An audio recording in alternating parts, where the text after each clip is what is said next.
12 kabanata. Kaya nga, mga kapatid, alang-alang sa masaganang habag ng Diyos sa atin, ako'y nakikiusap na ialay ninyo ang inyong sarili bilang handog na buhay, banal at kalugod-lugod sa Kanya. Ito ang karapat-dapat na pagsamba ninyo sa Diyos. Huwag kayong umayon sa takbo ng mundong ito. Mag-iba kayo sa pamamagitan ng pagbabago ng inyong isip upang malaman ninyo ang kalooban ng Diyos, kung ano ang mabuti, kalugod-lugod at ganap na kalooban niya. Dahil sa kaloob ng Diyos sa akin, sinasabi ko sa bawat isa sa inyo, huwag ninyong pahalagahan ang inyong sarili ng higit sa nararapat. Sa halip, pakaisipin ninyong mabuti ang tunay ninyong katayuan, ayon sa sukat ng pananampalatayang ipinagkaloob ng Diyos sa bawat isa sa inyo.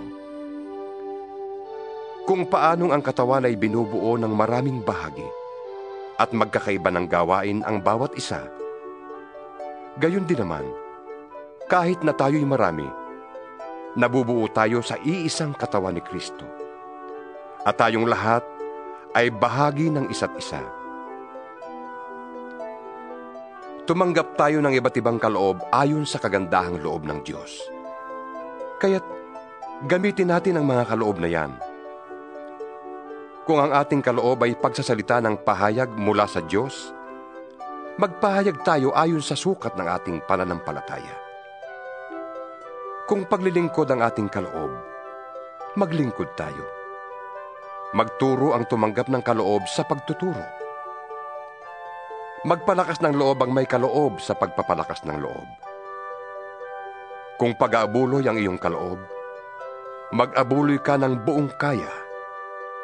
Kung pamumuno naman, mamuno ka ng buong sikap. Kung pagkakawang gawa ang iyong kaloob, gawin mo yan ng buong galak. Maging tunay ang inyong pagmamahalan.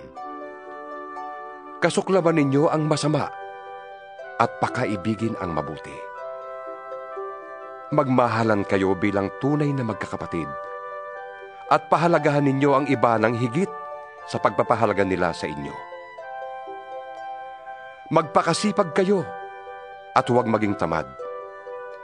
Buong puso kayong maglingkod sa Panginoon. Magala kayo dahil sa inyong pag-asa. Magtiyaga kayo sa inyong kapighatian at laging manalangin. Tumulong kayo sa pangangailangan ng mga kapatid at patuloyin ninyo ang mga taga-ibang lugar. Idalangin ninyo ang mga umuusig sa inyo. Idalangin niyo sila at huwag sumpain. Makigala kayo sa mga nagagalak at makitangis sa mga tumatangis. Magkaisa kayo ng damdamin. Huwag kayong magmataas. Sa halip ay makisama kayo kahit sa mga dukha. Huwag ninyong ipalagay na kayo'y napakarunong. Huwag ninyong gantihan ng masama ang masama. Sikapin ninyong mamuhay ng marangal hanggat maaari. Makisama kayo ng maayos sa lahat ng tao. Mga minamahal, huwag kayong maghihiganti. Ipaubaya niyo yon sa Diyos, sapagkat nasusulat, akin ang paghihiganti. Ako ang gaganti, sabi ng Panginoon. Sa halip, gaya ng sinasabi sa kasulatan, kung nagugutom ang iyong kaaway, pakainin mo.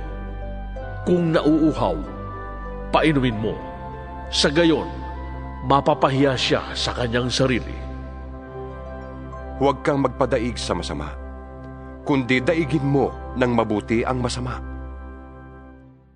13 kabanata. Ang bawat tao'y dapat pasakop sa mga pinuno ng pamahalaan, sapagkat walang pamahalaang hindi mula sa Diyos, at ang Diyos ang nagtatag ng mga pamahalaang umiiral. Kaya nga, ang lumalaban sa pamahalaan ay lumalaban sa itinakda ng Diyos, at sila'y parurusahan. Ang mga pinuno ay hindi dapat katakutan ng taong gumagawa ng mabuti. Ang mga gumagawa lamang ng masama ang dapat matakot.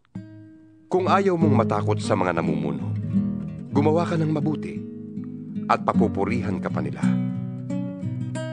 Sila'y mga lingkod ng Diyos sa ikabubuti mo. Ngunit, kung gumagawa ka ng masama, dapat kang matakot, sapagkat sila'y may kapangyarihang magparusa. Sila'y mga lingkod ng Diyos na nagpaparusa sa mga gumagawa ng masama. Kaya nga, dapat kayong pasakop sa kanila, hindi lamang upang hindi kayo maparusahan, kundi dahil sa iyo ng matuwid. Iyan din ang dahilan kung bakit kayo nagbabayad ng buwis. Ang mga pinuno ng pamahalaan ay mga lingkod ng Diyos, at sila ang namamahala sa mga bagay na ito. Ibigay ninyo sa bawat isa ang nararapat sa kanya. Magbayad kayo ng buwis sa kinauukulan. Gumalang sa nararapat igalang, at parangalan ang dapat parangalan. Huwag kayong magkakaroon ng sagutin kanino man, maliban sa saguting magmahalan sa isa't isa. Sapagkat ang nagmamahal sa kapwa ay nakakatupad sa kautusan. Ang mga utos gaya ng huwag kang mangangalunya, huwag kang papatay, huwag kang magnanakaw, huwag kang mag-iimbot. at alinmang utos na tulad ng mga ito ay nauuwing lahat sa iisang utos. Mahalin mo ang iyong kapwa, gaya ng iyong sarili. Ang nagmamahal ay hindi gumagawa ng masama kaninuman. Kaya't ang pagmamahal ang katuparan ng kautusan. Alam ninyong panahon na upang gumising kayo. Ang pagliligtas sa atin ay higit ng malapit ngayon, kaysa noong tayo'y unang sumampalataya sa Panginoon. Namamaalam na ang gabi at malapit ng lumiwanag. Layuan na natin ang lahat ng gawang masama at italaga natin ang sarili sa paggawa ng mabuti. Mamuhay tayo sa liwanag at huwag gugulin ang panahon sa magulong pagsasaya at paglalasing, sa pagpapakasawa sa hilig ng laman at kahalayan, sa alitan at inggitan. Ang Panginoong Hesukristo ang paghariin ninyo sa inyong buhay, at huwag ninyong sundin ang mga hilig ng laman. 14 na kabanata.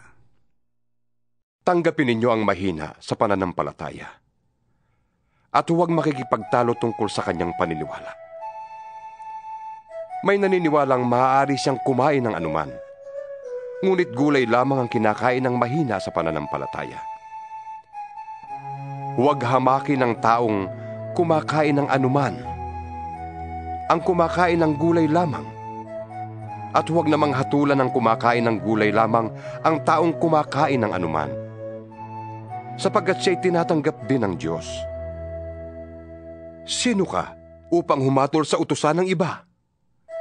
Ang Panginoon lamang niya ang makahatol kung siya'y karapat-dapat o hindi. At aariin naman siyang karapat-dapat sapagkat kayang gawin niyo ng Panginoon.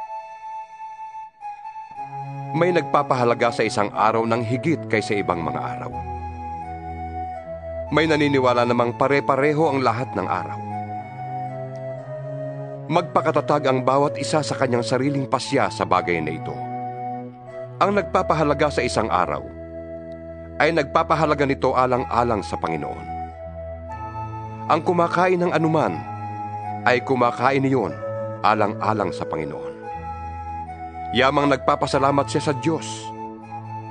Yun namang hindi kumakain ng ilang uri ng pagkain ay gumagawa ng ganoon alang-alang din sa Panginoon, at nagpapasalamat din siya sa Diyos.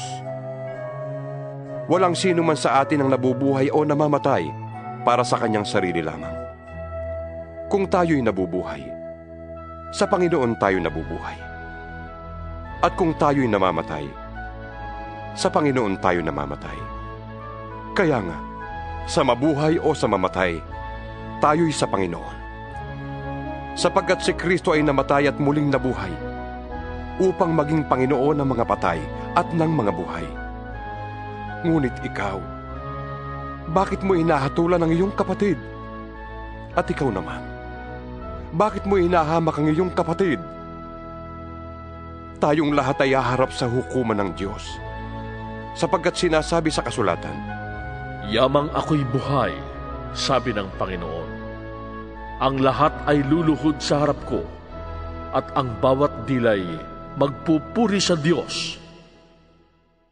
Kaya, sasagutin ng bawat isa sa atin sa Diyos ang mga bagay na ating ginagawa. Huwag na tayong humatol sa isa't isa. Huwag din tayong maging dahilan ng pagkakasala ng ating kapatid. Dahil sa aking pakikipag-isa sa Panginoong Hesus, natitiyak kong walang pagkaing likas na masama, kundi nasa akala lamang ng tao yon.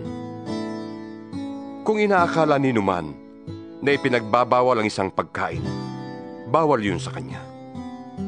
Kaya, kung dahil sa kinakain mo, ay sumama ang loob ng iyong kapatid, hindi na ayon sa pag-ibig ang ginagawa mo.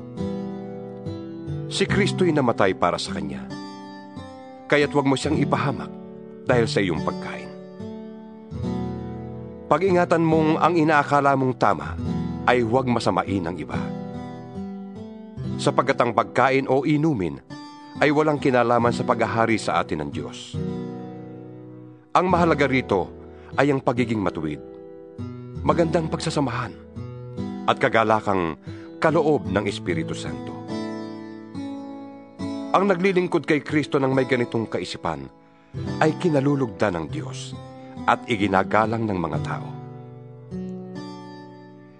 Kaya't pagsikapan nating gawin ang mga bagay na makapagdudulot ng kapayapaan at makakapagpatibay ng pananampalataya ng isa't isa. Huwag ninyong ipahamak ang iniligtas ng Diyos dahil lamang sa pagkain. Walang pagkaing likas na masama. Ang masamay kung magkakasalang iba dahil sa iyong kinakain.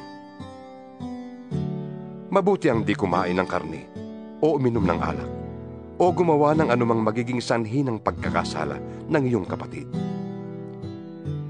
Ikaw na lamang at ang Diyos ang dapat makaalam ng iyong paniniwala tungkol sa bagay na ito. Maligaya ang taong di sinusumbata ng kanyang budhi kapag ginagawa niya ang mga bagay na inaakala niyang tama. Ngunit ang sinumang kumakain sa kabila ng kanyang pag-aalinlangan ay nagkakasala, sapagkat hindi siya nagiging tapat sa kanyang paniniwala. Kasalanan ang paglabag sa sariling paniniwala.